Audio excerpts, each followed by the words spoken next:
I really wish that my conversation coming up with the Deputy Athletic Director at Oklahoma State, Chad Weiberg, was under different circumstances. And on this show, you guys know we've had a bunch of guests and we've really pushed what's going to happen when we get back to normal and pushed what's going to be, fun about getting back to sports. And that's kind of the way that I want to do this most of the time. But we also have to be informational. We also have to try and give you the latest of what's going on. Somebody who has tapped in from the athletic side as to what the latest is that's going on is Chad Weiberg, Deputy Athletic Director. Good morning, Chad. How are you? Good morning, Robert. I'm good. How are you? I'm good. You and I have known each other a long time, and I tend to have had these conversations with a number of folks, including a number of folks both you and I know. Gosh, did you ever think? We're like living in a sci-fi movie. Yeah. It's not fun. No, it's not. Never seen anything like it, and hope we never see anything like it again. Well, let's get to this. Yesterday, the news came out, and again, a lot of people don't realize, but the decisions that are being made on campus by Oklahoma State University certainly are driven by Whitehurst, the administration, the academic side. I think the athletic side gets to weigh in their thoughts, right? Yes, we've had great, coordination and conversation across campus, and I do have tremendous respect for Burns Hargis and his team and the difficult decisions that they're having to make. There is no manual for this kind of thing, and I think they are doing a great job under all the circumstances. Now, I think for a lot of us, because we saw what happened in Kansas City at the Big 12 tournament, initially the first two games were played fairly normal. The rest of the schedule was going to go to no fans, only support staff, necessary personnel, and maybe a few family members, but that was going to be it. Of course, we never saw that stage because of what happened, I think, in Oklahoma City the night before. Are you in agreement that maybe Oklahoma City was ground zero for everything that has happened here recently in athletics? Yeah, I think that the actions that the NBA took following that were certainly, it feels like to me anyway, a domino, one of the first dominoes that fell in that regard. The Big 12 athletic directors met on that Thursday morning. We're scheduled to meet anyway, but clearly the agenda sort of shifted to all of this. And, as they were talking about what, should happen with the Big 12 tournament, I think the NBA was a piece of the conversation. But, as that conversation was going on, I believe it was the SEC that announced they were canceling their tournament. I think the ACC maybe was right on the heels. Anyway, a couple of the other Power 5 conferences announced. And then right on top of that, the mayor of Kansas City came out and with his declaration of state of emergency for the city. And at that point, then it was pretty obvious what was going to happen with the tournament. All right, now we kind of flash forward, and I know there have been several Big 12 meetings via teleconference. I understand there may have been one yesterday.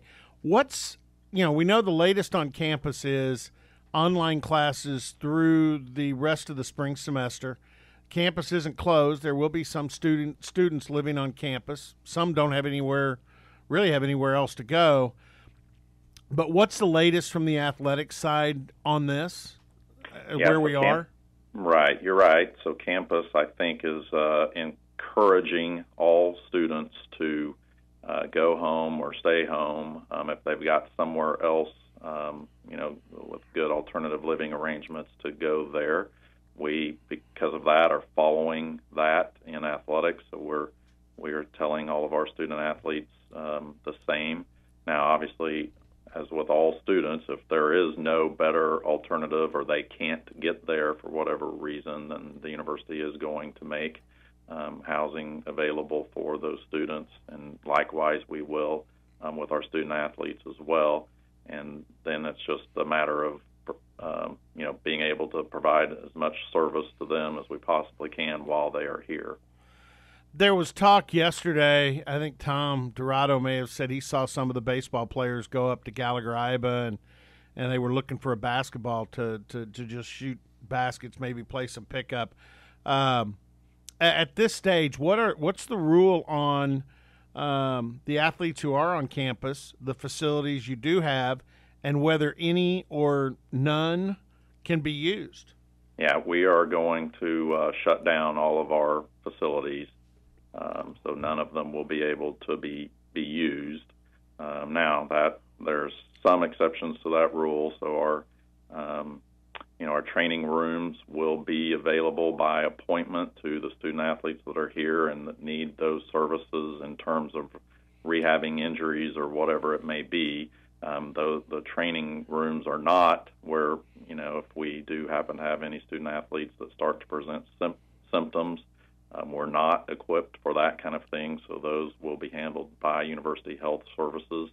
But obviously our trainers will be in close contact with any student athletes that stay here, and for that matter, probably any student athletes that are anywhere else, and trying, to at least communicate with them if they have questions about anything, but certainly any symptoms that they may be presenting, that we'll be there to help guide them and help provide direction the best to our ability. Any student athletes that have existing prescriptions that need refilled, our Doc Ivan will be available to help make that happen wherever they are. So we're communicating those kinds of things with our student athletes. I'm trying to let them know the services that we're going to continue to provide to them, whether they have to stay here or certainly as well for those who are able to go and be home or somewhere else. What is the latest from the Big 12? Somebody said there may have been a teleconference or a meeting with the athletic directors yesterday. Is there anything new from the conference level? There's not. We're scheduled. They are scheduled to meet again. I think talk again by phone tomorrow. A lot of the conversation, the most recent conversation, has been in regards to the discussion, the national discussion that's going on about extending the year of eligibility for the spring student athletes that lost their seasons, as well as a little bit of conversation even about the winter sports as well. So, there's definitely there continues to be conversation about how we're dealing with things right now in this very moment with the changing, landscape that's happening, it seems, hourly. But there's also conversation about what the future might look like as we come out of this. All right, a couple more questions. Chad Weiberg, Deputy Athletic Director at Oklahoma State, with us. It's on the front page of the Oklahoman today. Again, Joe Castiglione at the University of Oklahoma, story that it appears he did with Barry Trammell. I think you may have been on that program yesterday too, talking about he hasn't completely ruled out the idea of spring football. I'm pretty sure you've got a head football coach who is chomping at the bit with his staff, including Casey Dunn. I think I heard Casey represented football last Friday when you guys all came together. But has Oklahoma State, I'm not talking about a spring game, that's a gathering of people, but has Oklahoma State ruled out the possibility of having any kind of spring football practice, even if it's bumped back to maybe even summer school, which we're not even sure we'll have that? Right. No, we haven't made any decisions like that. We are still waiting to, see where the Big 12 as a conference sort of lands with that decision. So we'll adjust accordingly depending on what that decision looks like. Then let's talk about the future. We don't know when this will all clear up. We don't know when the COVID-19 will be considered under control. But obviously everything has really been canceled in the college sports world right up until soccer and football, which would be the next two that would start the next school year in August. I know I'm asking you an impossible question, Chad, but if you look into your crystal ball, what do you see? I mean, I know everybody, especially because of the magnitude and the monetary value of football, and there's no doubt athletic departments, conferences, the NCAA itself are all going to lose a lot of money. When you talk about spring sports, and you especially talk about what would have happened at the start of the NCAA basketball tournament today, losing that revenue. But what do you see in the future, or is it so cloudy you can't see anything? Well, I think there's just a lot of unknown out there, Robert. But we're in the grand scheme of things as big as it is for us right here in athletics. It's probably minor to the overall. So I think for lots of reasons we've got to do what we need to do, and we have to hope, and I know hope is not a strategy, but we have to hope that we can get this behind us for lots of reasons before we get to football season. And then, if we can, and I think we will, I think we're doing the right things to try to get there. So at this point, I'm hopeful for sure. But if we can get there, then we are looking forward to the opportunity to have one of the first college football games in the country anywhere. So as you know, we're scheduled to open up against Oregon State on a Thursday night prior to Labor Day weekend. So we know that will be one of the first major college football games of the season. So we're looking at that as a tremendous opportunity, not only for OSU fans, not only for college football fans, but hopefully for the entire country to sort of be able to celebrate getting past this current crisis that we're in. One other thing, and I just kind of thought of this because this was something that I think Dave Hunziker and I were talking about the other day.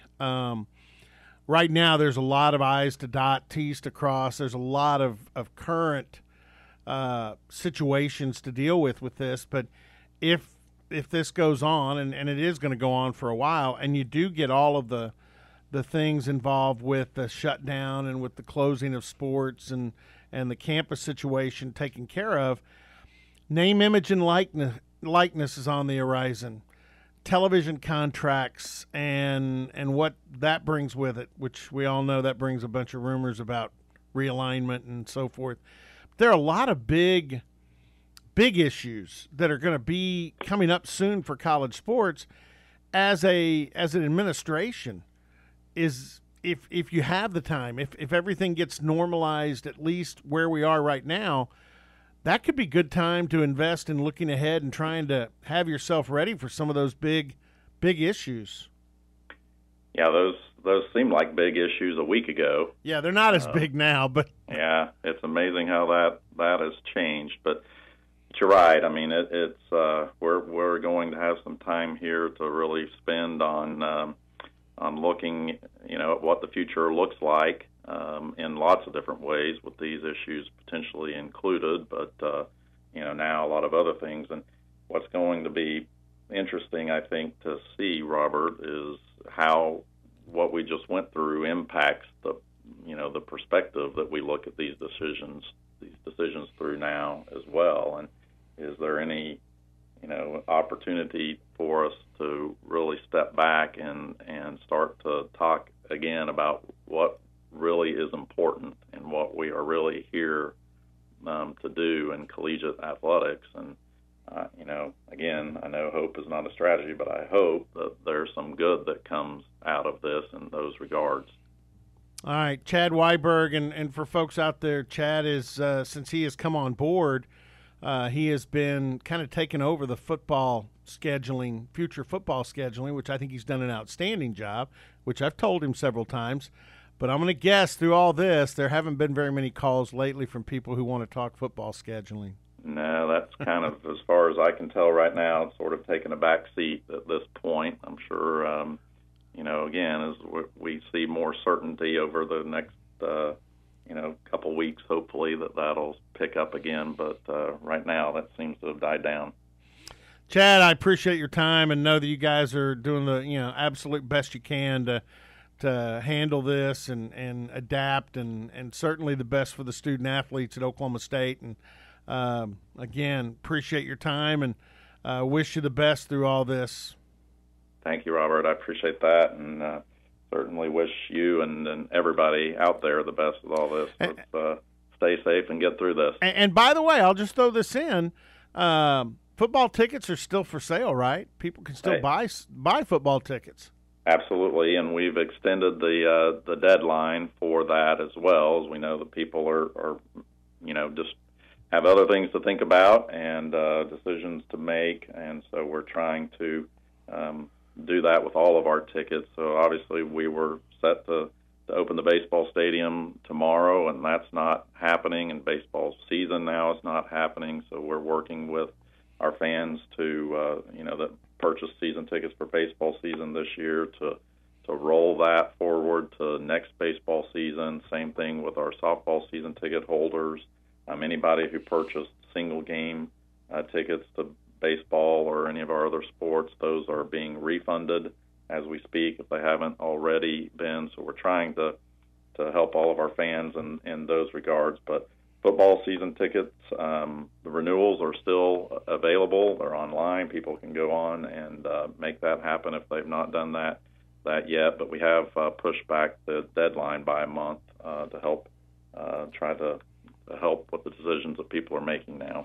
Yeah, and it's tough economically right now. It's a lot of uncertainty, but I'm not, pushing people to buy tickets, but letting you know that they are still for sale. Hey, one last thing. I know you're a huge basketball fan. Today is one of those great days in American sports when everything's normal. This is the tip-off day of the NCAA basketball tournament, and I know it's not the same, but on our Pokes Report website, we have done a mythical March Madness. 4 sites, the regionals. You'll love this. The Palestra, MacArthur Court in Eugene, Oregon, Allen Fieldhouse, and Moody Coliseum. But our committee thought Oklahoma State, with a 15-3 record, when Isaac Likely was fully healthy and at his best, they felt Oklahoma State deserved to be in the tournament. So the Cowboys play Michigan today at MacArthur Court, and you might want to check the game story out. I like that. Yeah. I like the sound of that, and I will. Okay. Hey, again, Chad, I appreciate your time, and to you and everybody in the athletic department. I know I've talked to a lot of the folks over there. People need to realize how hard you guys are working and how you're trying to do the very best under these circumstances. So appreciate it. Thank you, Robert. Appreciate you. All right, Chad Weiberg.